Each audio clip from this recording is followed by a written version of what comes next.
အားလုံးပဲမင်္ဂလာပါရှင်ဇက်လန်ကောင်းလေးနဲ့တူ channel ကနေကြိုဆိုလိုက်ရပါတယ်ဒီနေ့တင်ဆက်ပေးမယ့်ဇက်လန်လေးမစတင်ခင် channel လေးကို subscribe လေးနှိပ်ပြီးတော့ VPN လေးခတ်ပြီးကြည့်ရှုပေးကြဖို့မေတ္တာရက်ခံချင်ပါတယ်တခါတော့ကတာယာကုန်းဆိုတဲ့ရွာလေးတစ်ရွာမှာဖိုးခင်နဲ့ဒေါက်ခင်ကြီးလို့ခေါ်တဲ့သားမီးနှစ်ယောက်နေထိုင်ကြပါတယ်ခင်မွန်းတဲ့ဆုံးပါပြီးတဲ့ကအမေတစ်ခုအသားတစ်ခုဘဝလေးနဲ့သားမီးနှစ်ယောက်နေထိုင်လာတာအခုဆိုရင်ဖိုးခင်ရဲ့အသက်တောင်30ရွယ်ကိုရောက်လာခဲ့ပါပြီသမီးမမွေးထားပေမဲ့လည်းဒေါက်ခင်ကြီးအတွက်ကတော့သားလေးဖိုးခင်ကသမီးမွေးရထက်ကိုအားကိုးနေရပါတယ်မနက်မိုးလင်းပြီးဆိုတာနဲ့ထမင်းချမိခင်ကြီးရဲ့ကိစ္စအဝါဝါကိုလောက်ကင်ပေးပြီးမှပဲအလုပ်ကိုသွားလေးရှိတယ်အမေ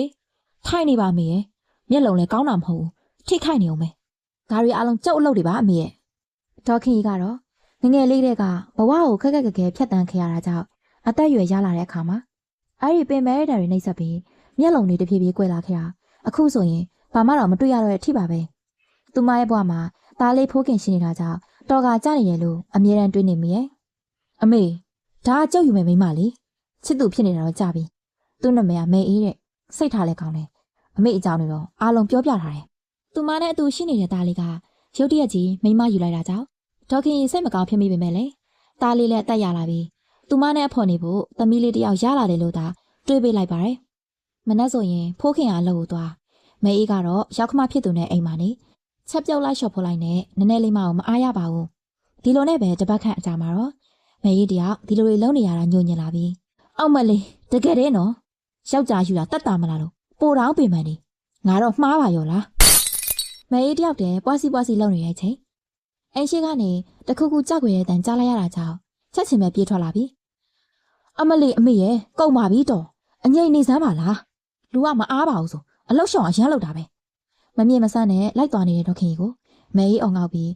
ကြောက်ွယ်သွားတဲ့ပစ္စည်းတွေကိုအမြန်သိမ်းဆည်းရပါတယ်မဟုတ်ပါဘူးသမီးရဲ့အမေရေလေးတောက်ချင်လို့ပါအဲ့ဒါပြောလိုက်ပါလားကျမယူပေးမှာပေါ့ဟုတ်သမီးကမအားဘူးထင်လို့ပါမဲအေးလည်းတောက်ရီအိုနာကိုသွားပြီးရေတစ်ခွက်ကိုခတ်ယူလိုက်ကရောက်ခမကိုလည်းပညာပြချင်လာတာကြောင့်ရေခွက်တွေကိုသူမရဲ့ခြေထောက်နှစ်ထည့်ပြီးမှွေပစ်လိုက်ပါတယ်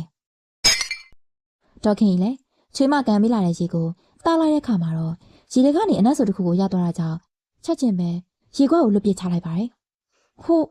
သမီးရေထဲမှာအနက်ဆိုတစ်ခုရနေတယ်ဟိုအကောင်လေးတေးထားတာလားမသိဘူး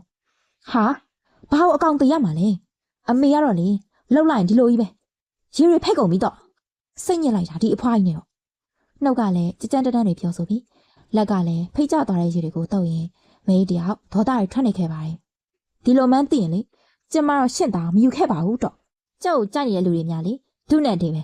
ရှင့်သားကျုပ်ပေါ်ကောင်းနေလို့သားဟွန်းဒီအဖွားကြီးနဲ့တေးလည်းမတေးနိုင်ဘူးသူတေးမှပဲငါ့ကိုဝတ်ကြမယ်ထင်တယ်ဒီလိုနဲ့ပဲဒေါက်ခင်ရဲ့ပေါ်ပို့ဒေါသထွက်လာတဲ့မဲကအကြံတစ်ခုကိုချက်ချင်းရသွားပြီအမေ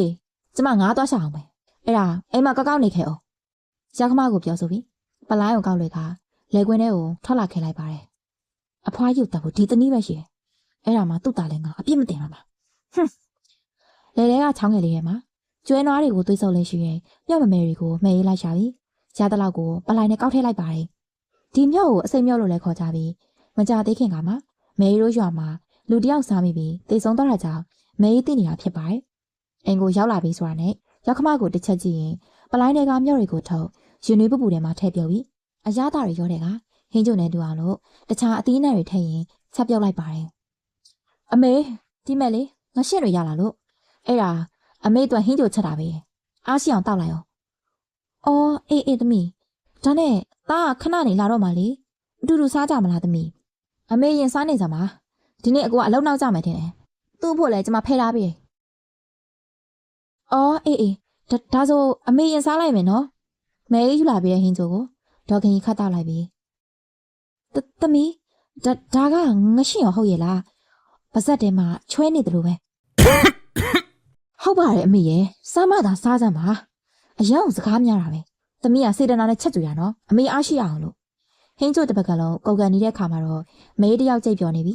ဒေါ်မေတင်ကတော့သူ့ချွေမှာချက်ကြွရဟင်းကျိုစားလိုက်ရတာကြောင့်စိတ်ထဲမှာပီတိတွေဖြစ်နေခဲ့ပါတယ်အမေဟာအမေဘာတွေစားနေရလဲသမီးကငရှင်းဟင်းကျိုချက်ကြွရလေတားဖို့လဲထားရတယ်အမေအဲ့ဒါငရှင်းမဟုတ်ဘူးလေအစိတ်မြော့လေအမေရဲ့သွားအမြန်ထွေးထုတ် ဘလို့အစိမ်းမြော်ရဟုတ်လားကိုငါရှင်းနေမဟုတ်လားဟင်ဟုတ်ကျမလည်းမသိဘူးကိုရဲ့ဒုက္ခပါပဲကျမစေးတော့ချလိုက်အောင်မယ်ဖိုးခင်ပြောတော့မှာပဲဒေါခင်ကြီးလည်းထက်လန့်သွားပြီးစားလက်စားတွေကိုအမြန်လေးပြန်ထွေးထုတ်နေခဲ့ပါတယ်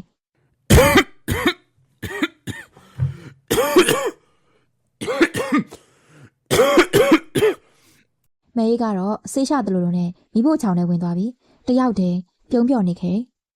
ဒါပေမဲ့လည်းဒေါခင်ရဲ့အသက်ကိုမမီလိုက်ပါဘူးအစိမ့်မြော့စားတာများသွားတာကြောင့်မကြခင်မှာပဲတကူလုံးပြန့်နေသွားပြီမျက်လုံးတွေကပြာခေါင်းတွေကမူရင်ဒေါခင်တယောက်အဲ့ရတယ်လဲသွားခဲ့ပါတယ်အမေဘာမှမဖြစ်ဘူးတာအမေသွားရတော့မယ်ထင်တယ်အမေကိုပြုစုပေးလို့တာကိုကျေးဇူးတင်ပါတယ်ကွယ်ဒီလိုပြောဆိုပြီးဒေါခင်လည်းအသက်ထွက်သွားကဖိုးခင်ကတော့အမေကိုဆုံးရှုံးလိုက်ရတာကြောင့်ပွေးဖက်ရင်းနဲ့ငိုကြွေးနေခဲ့ပါတယ်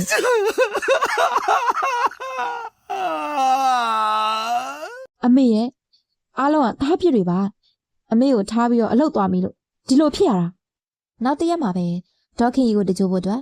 ဖိုးခင်နဲ့ရွာသားတွေအခေါင်းရိုက်ကြပြီဒေါခင်ရဲ့အလောင်းကိုအခေါင်းနဲ့သွင်းကြပါတယ်ဟာဖိုးခင်မင်းအမေကလေးလာကြီးလားလူကအလောက်မဝပဲနဲ့ဟုတ်ပါကွာဖဲမင်းတို့ဖေတာငါတဲ့မယ်တယောက်တည်းလည်းလူလဲပြီးတဲ့ကြပြီမယ်လေအခေါင်းကနည်းနည်းလေးတောင်ပါမလာပဲပုံမှန်ထက်ကိုလင်းနေတာကြောင့်ဖိုးခင်နဲ့ရွာသားတွေအားလုံးအံ့ဩနေကြပါတယ်အဲဒီအချိန်မှာပဲဖိုးခင်လည်းတခုခုတတိယသွားပြီးမဲကိုလမ်းကြည့်လိုက်ကဟဲ့မဲနေလာတဲ့ကြည့်စမ်းပါဟုတ်အကူကလည်းကျမဘလို့လုပ်ပြီလာတဲ့စမ်းပါငါသိချင်လို့ဖိုးခင်ခေါ်တော့မှမဲလည်းချက်ချင်းပြေးလာပြီးရောက်ခမရဲ့အလောင်းကိုထမ်းလိုက်တဲ့အခါမှာတော့ဟာရွာသားတွေအားလုံးဟာကနေဖြစ်သွားအခေါင်းကမဲရဲ့ပခုံးပေါ်မှာပေါ့ပါသွားခဲ့ပါတယ်တခြားလူတွေတောင်ကူတဲ့စရာမလိုပဲမဲအေးတယောက်တည်းနဲ့တင်အခေါင်းကြီးကိုတဲကအိမ်ပေါ်ကနေမိဘုံနာအထီကိုရောက်လာခဲ့ပါတယ်ကဲမဲအဲ့ဒီပေါ်ကိုတင်လိုက်ဒါပေမဲ့လည်းမိဘုံနာကိုရောက်တဲ့အခါမှာတော့အခေါင်းကြီးကမဲရဲ့ပခုံးပေါ်ကနေမစင်းပဲကက်ကြက်နေတာကြောင့်အားလုံးလည်းထိတ်တလန့်ဖြစ်ကုန်ကြပါတယ်ဟဲ့မေချလိုက်ရောလေဘာလုပ်နေရလဲမရလို့ပေါ့အခေါင်းကကျမပေါ်ကနေမစင်းဘူးအမေရဲ့ကျမကိုဒုက္ခမပေးပါနဲ့နော်ကိုလန်ကိုသွားပါအမေရဲ့ဘလောက်ပဲအလောင်းကိုချက်ချလုံးဝကြမသွားပဲမဲလည်းတုံလုံးနေခဲ့ပါတယ်ဟဲ့မေနေငါမေဘာတွေလောက်ထားရလဲဟမ်ငါမေကဘာတွေမကြည့်မနဲ့ဖြစ်နေရလဲငါ့ကိုမမှန်ပြောနော်ဟုတ်လေပြောလေမေနေဘာတွေတွေ့ဝင်နေရလဲအမေကျမမားပါတယ်အမေရဲ့ကျမလေအမေကိုမျောနေငရှင်လိန်ပြီးတော့ကျွေးမိတာပါကျမကိုခွင့်လွတ်ပါအမေရဲ့နေကငါမေကိုတတ်တာပေါ့ပြောတော့နေမသိပဲနဲ့ကျွေးခဲ့မိတာဆိုတတိယနဲ့တမေလောက်ခဲ့တာပေါ့လေကဲအားလုံးကြုတ်ပြောမယ်အလောင်းလဲသူ့ပေါ်မှာမစင်မဲ့တူကျောက်အမေကိုတတ်ခဲ့တဲ့ဒီမိန်းမကိုအလောင်းနဲ့တူတချို့ပေးလိုက်ကြကျုပ်သွားတော့မယ်အခုမလောက်ပါနဲ့ကိုရဲ့ကျမတောင်းပန်ပါတယ်နင်တာနဲ့နစ်ကံမယ်ငါမေကိုတတ်ခဲ့တဲ့ပြောနင်ဒီလောက်ပေးဆက်ရတာတော်ကားကြတယ်ဒီလိုပြောဆိုပြီးဖိုးခင်လည်းတစ်ဖက်ကိုလက်ထပ်သွားတာကြောင့်ရွာသားတွေလည်းထင်းတွေကိုမိမြိုက်ကမဲအေးကိုပါတက်လက်စားတယ်ဒေါခင်ရဲ့အလောင်းနဲ့တူတကြိုပြစ်လိုက်ကြပါတယ်မိတဲ့ကနေအမဲရဲ့အတန်ကြီးကတော့တရွာလုံးကိုပဲတင်ထွက်သွားပြီးတချို့တွေကတော့တနာတဲ့အကြည့်တွေနဲ့ကြည့်နေကြပါရယ်ဆက်လက်လေးကဒီမှာတင်မဲ့ပြီးဆုံးသွားခဲ့ပါပြီကြည့်ရှုပြီးတော့နေတက်ကြမယ်လို့မျှော်လင့်ပါတယ်နောက်ရက်တွေမှာလည်းဘလို့ဆက်လန်ကောင်းတွေတက်ဆက်အောင်မလဲဆိုတာကိုတော့စောင့်မျှော်ပေးကြပါအောင်ရှင်အားလုံးကျမပျော်ရွှင်စရာနေ့ရက်လေးကိုထာဝရပိုင်ဆိုင်နိုင်ကြပါစေ